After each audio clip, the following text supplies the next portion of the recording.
Hanggang 11 pesos kada litro ang inasang rollback sa presyo ng diesel bukas dahil sa napagkasunduang ceasefire ng Amerika at Iran noong isang linggo at sa pagbubukas ng Strait of Hormuz. Pero pinangangambahang magbago na naman ang presyuhan depende sa mangyayari sa Strait of Hormuz dahil sa panibago na namang pag-atake ng Israel sa Lebanon. Ngayon ang balita si Joseph Morong. Nitong Sabado, inatake ng Israel ang Lebanon. Di bababa sa 16 ang patay at 12 sugatan ayon sa Lebanese Civil Defense Agency.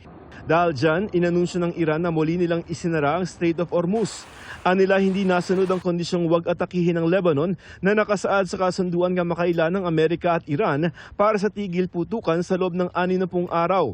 Pero itinanggi ng Amerika ang anunsyo ng Iran. Ayon sa US military, lampas 50 barkong pangkalakal ang nakatawid ditong Sabado. Ayon naman kay US President Donald Trump, walang ipatutupad na toll sa loob ng 60 araw na ceasefire at kahit pagtapos ito, maliban na lamang kung Amerika magpapatupad nito at kung walang mararating na pang mas matagalang kasunduan.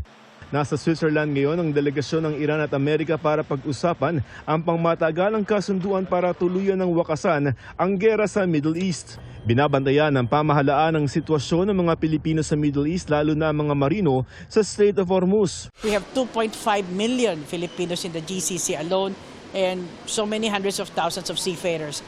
That is our concern, a very important concern. So far, 2,000 seafarers ang naka-exit na sa Strait of Hormuz. Binabantayan din ang presyuhan ng langis sa world market na laging apektado ng anumang development sa Strait of Hormuz.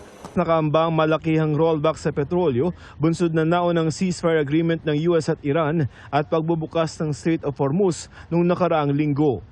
Ito ang unang balita, Joseph Morong, GMA News.